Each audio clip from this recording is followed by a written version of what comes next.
My name's Julian, I'm 31, and depending on who you ask, I'm either a bartender or something else entirely. My family prefers the first version, especially my dad, Robert. To him, a real man wears a tie, drives a German sedan, and climbs some corporate ladder to nowhere while bragging at every family barbecue about his latest promotion. You know the type. So when I dropped out of college at 22 and started working behind a bar, not as a stopgap, but as a career, he made it clear I was an embarrassment. Not in dramatic, disowning kind of way. No, that would have required effort. He just gradually erased me from the picture, conversations, family photos, even seating charts at holidays. My mom went along with it. My sister, Tessa, she followed their lead. So I stopped showing up to things. That is, until last weekend. Tessa got married. Big, extravagant wedding at some country estate that looked like it was pulled straight out of a royal romance movie. I wasn't invited to the engagement party. I wasn't even told about the bridal shower. But I got a formal invitation to the wedding. Mailed even, and addressed by Mom. Maybe she felt guilty. Or maybe it was because Grandpa Harold, Dad's dad, the only one who ever gave a damn about me, had threatened not to come unless both of his grandkids were treated equally. So I RSVP'd yes. I didn't rent a tux or show up in a flashy car. Just a tailored black suit, clean shave, and a quiet entrance during cocktail hour. I figured I'd stay on the sidelines, congratulate my sister, and leave before dessert. But life had other plans. The moment I stepped onto the gravel path leading up to the venue's main hall, I heard the tail end of a laugh I recognized too well. Dad's. I walked around the corner and saw him near the bar, talking to a group of distant cousins and one of Tessa's new in-laws. His glass was half raised, his words already slurred. Julian? Oh, you mean the bartender. He snorted, like the word tasted sour. He's probably mixing rum and cokes in some club downtown. He won't last 10 minutes in a place like this. They all laughed. Even Mom. I could have turned around right then. But I didn't. I clenched my jaw, straightened my spine, and kept walking like I hadn't heard a word. My hands were shaking, not from embarrassment, but from restraint. I hadn't seen Dad in over 2 years. And the first words out of his mouth about me were a punchline. The reception hall was huge, marble floors, vaulted ceilings, chandeliers big enough to crush a smart car. People in designer suits and sequin gowns sipped champagne and laughed like they were born doing it. I stayed on the edge of the room, watching the social machine run smoothly without me. Then the couple made their entrance. Tessa in a pearly white dress, her new husband James in a tailored navy tux. They looked good. She saw me and froze for just a second, surprised. James didn't notice. Not yet. When the introductions and toasts were done, guests mingled again. James and Tessa made their way through the crowd, shaking hands and accepting compliments. When they reached me, Tessa gave a tight smile. Julian, didn't know you were coming. You invited me, I said calmly. Right? She said quickly, glancing away. Then James held out his hand. Nice to meet you. I'm James, I said, shaking it. I know. He grinned, until he didn't. His smile slowly faded as he stared at me. Really stared.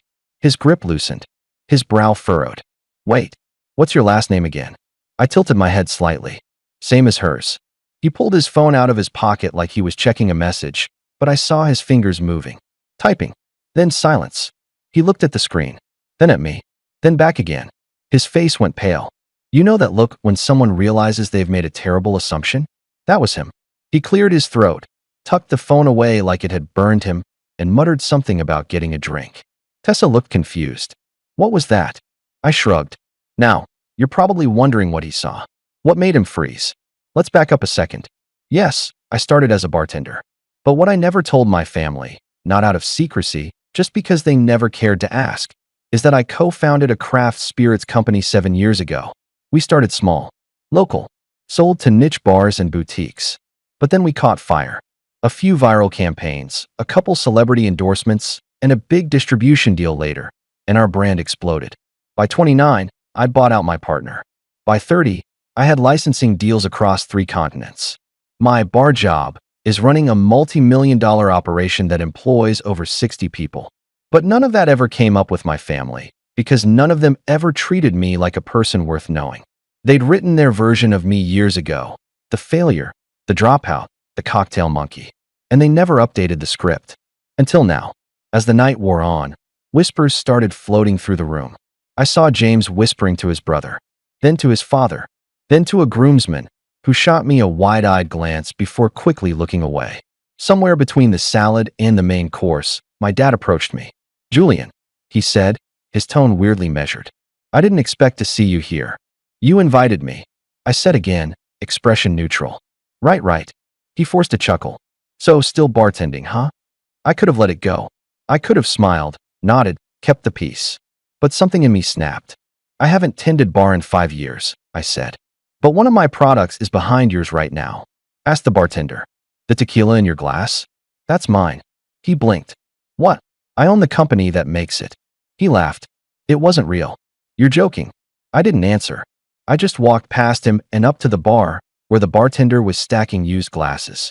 I waited until he noticed me. "Hey," I said. "You guys using Calyx for the house tequila?" "Yeah," he said, lighting up. "Calyx Blanco. Smooth stuff. You tried it." "I'm the founder," I said quietly. His eyes widened. "No way." I nodded once. "Way." Dad had followed me. He heard every word. Behind me, I could practically feel his worldview cracking like ice under pressure. And that's when things really started to unravel. It didn't take long. I left Dad at the bar and returned to my table. I hadn't even sat down fully before I saw him across the room, whispering urgently into Mom's ear. Her eyes flicked to me, then to the bartender, then back to Dad, and I saw her face go tight with confusion, like a rug had just been yanked out from under her. She stood up straight, smoothed her dress, and started toward me with that passive-aggressive smile she always wore when she was about to pretend nothing was wrong. "Julian," she said as she arrived, brushing invisible lint from my lapel. "What was that little joke you were telling your father?" "No joke," I said flatly. He asked if I was still bartending. I told him the truth. She blinked at me like I'd spoken in code. "You own that liquor company?" "Calyx." "Yes. But you never told us." "You never asked," I said simply. Her lips thinned. I could see her trying to calculate how to walk this back. She glanced around, noticing the subtle looks being thrown our way now. Cousins, friends, Tessa's new in-laws. They'd caught on that something was happening, even if they didn't know what. And gossip moves fast in a room full of bored people in formal wear. Especially when the black sheep turns out to be something other than sheep. Mom leaned in closer, her voice a whisper now. "You know your father doesn't like being made a fool." I looked her straight in the eye. Then he should stop assuming he's the smartest person in every room. She recoiled slightly, like I'd slapped her with words. She opened her mouth, but nothing came out. Instead, she turned on her heel and walked briskly back to Dad, whose face was turning red, not from the alcohol this time. And then, like some badly timed sitcom punchline, Tessa walked up. She stood beside me, arms crossed, looking every inch the composed bride except for the storm brewing behind her eyes. "Can I ask what's going on?" she said, voice sharp. "James told me you own some company." He didn't give details, just said it was a big deal. I nodded slowly. "Calyx Spirits. We supply to several national chains. You've probably seen the ads." "Wait," she blinked. "You're that Calyx? That's your brand." "Since the beginning." Her mouth opened slightly. "Why didn't you ever say anything?" I stared at her, trying not to let years of resentment bubble over. "Tessa, I wasn't even invited to your engagement party. You never text me unless it's a forwarded family photo. And last Christmas, you posted a picture captioned, 'The whole fam together again.' And I wasn't even in it." She flushed. I didn't mean anything by that." "Sure," I said, voice soft. "But that's the point. None of you ever meant anything by it. That's just how it always was." She didn't respond. Just stood there in her overpriced wedding gown, suddenly unsure of which side of the social dynamic she stood on. And right then, James returned. He was pale again, holding his phone like it had started bleeding. He said to Tessa, glancing at me like I might evaporate. "Can we talk?" She frowned. "What's wrong?" He looked at me again, then leaned in and whispered something into her ear. I couldn't hear it, but I saw her expression change. Her jaw dropped. Her eyes darted to me, back to him, and then down at the phone he held up. Then she slowly turned back to me. "You're on Forbes?" she asked, her voice cracking halfway through the sentence. I nodded. "Made the 30 under 30-foot list 2 years ago. There's a video too." James looked like he wanted to melt into the floor. I didn't know who you were when I shook your hand. I thought you were just a bartender." I offered. He nodded awkwardly. Sorry. That's when the rest of the room started catching up. I saw a bridesmaid whisper to a groomsman. A cousin pulled out his phone. Then another. And another. I watched as one of them tapped through images and suddenly froze, eyes wide. He turned the phone around to show someone else. My name. My photo. An article headline. The bartender who built a liquor empire. And just like that, I wasn't invisible anymore. People started approaching. A few politely at first, soft congratulations, questions about how I built the business, whether I was expanding internationally. Then the opportunists came. Cousins I hadn't seen in years. Aunt Meredith, who once told me I was wasting my potential. Even Uncle Greg, who'd laughed the loudest when Dad called me a failure, now shaking my hand like we were old pals. It was like I'd stepped into an alternate reality. But the best part? The face Dad made as he watched it all unfold from the edge of the room. He looked like a man watching his own movie, except he was no longer the protagonist. He wasn't even in the scene. Mom kept trying to whisper things in his ear, but he waved her off, too stunned to form a coherent sentence. His glass was full again. He wasn't drinking it. I didn't approach him. I didn't need to. Instead, I answered a few more polite questions, offered a quiet goodbye to Tessa, and slipped out just before the cake cutting. I didn't need to stay. My presence had already done what it needed to. But what happened after I left? That's the part that really stings, for them, anyway. I didn't expect what came next. Honestly, I thought I'd made my exit clean. I wasn't looking for some dramatic showdown or a mic drop moment. I just wanted them to see me, really see me, for once in their lives. Not the dropout. Not the family disappointment. Just me.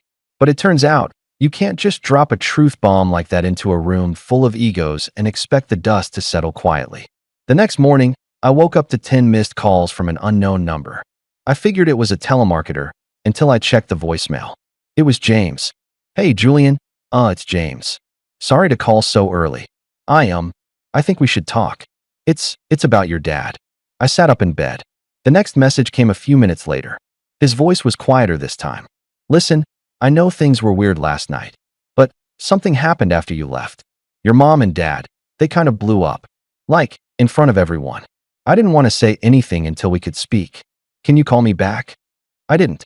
Not right away. Instead, I pulled up social media. And there it was. A short, shaky video, no more than 20 seconds, posted by one of Tessa's friends. You could barely hear over the music, but the captions told the story. Father of the bride loses it during speech, storms out mid-reception. The comments were brutal. Apparently, sometime after I left, my dad had tried to give a toast. The kind he used to deliver at every family gathering, back when he still saw himself as the head of the table. But this one didn't land the same. Not with whispers flying around the room. Not with half the guests now Googling me under the table.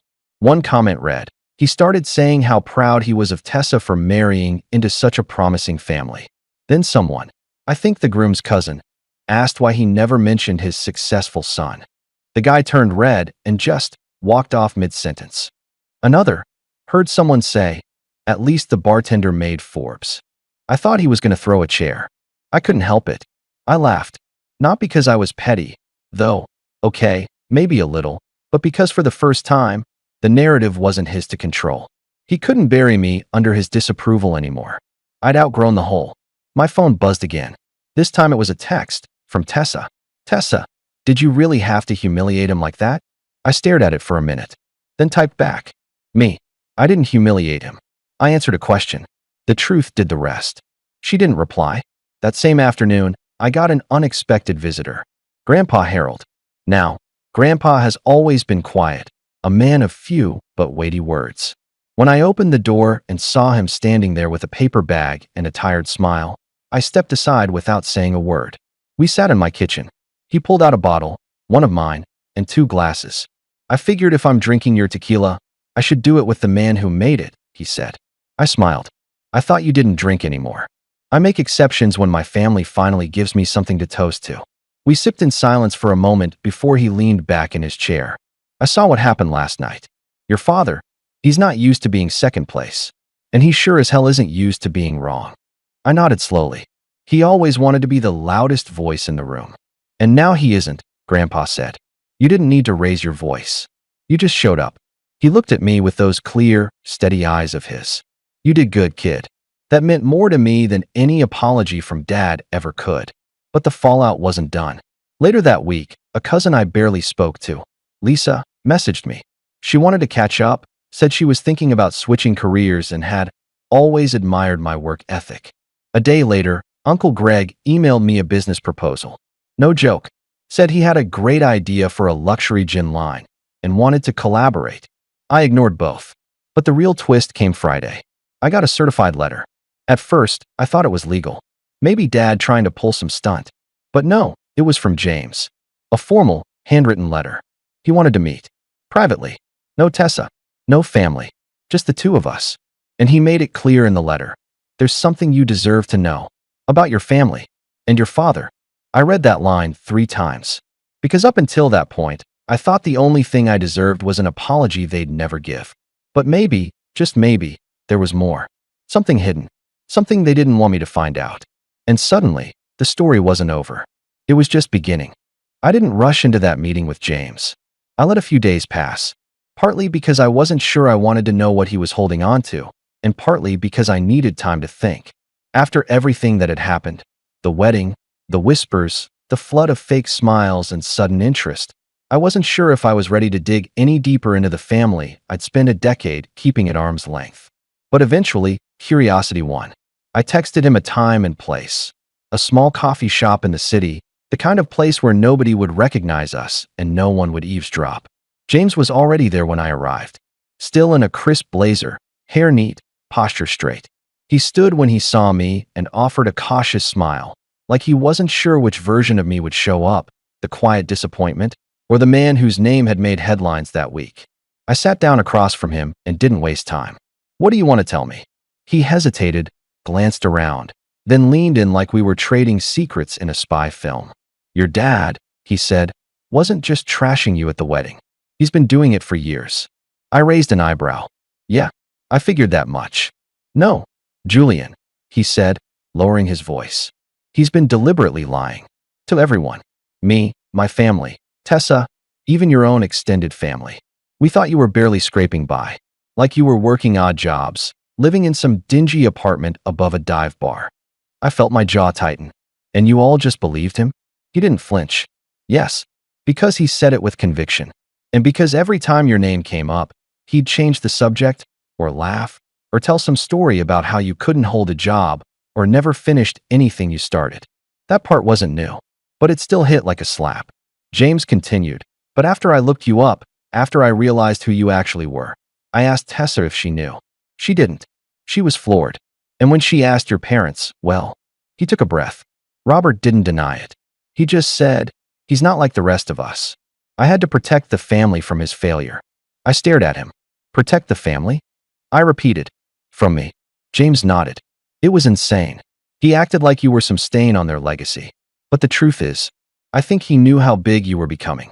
I think he knew before we did. And he couldn't stand it. I sat back in my chair, the words tumbling around in my head. All those years, I'd assumed they just didn't care. But they did, just not in the way I'd hoped. Dad had been actively rewriting my story behind my back, turning me into a cautionary tale to make himself look better. A failed son. A disappointment to be pitted, not celebrated. James slid something across the table. A manila envelope. What's this? I asked. Proof, he said. Emails. Messages. Even one where your mom told my mom you were working at a rundown bar near Skid Row. That was just last year. She actually said you were one missed paycheck away from asking for help. I opened the envelope slowly, pulling out a stack of printed emails and screenshots. I skimmed through them, each one more ridiculous than the last. Flat-out lies. Fabrications. Some even included photos of me from years ago, one of me in a dingy t-shirt during a distillery install, another where I was behind a bar, smiling for a promotional shoot, used as evidence of how badly I was doing. I figured you should see them, James said. I didn't know how else to make this right. I looked up. Why are you doing this? He shrugged, shame in his eyes. Because I'm married into this family.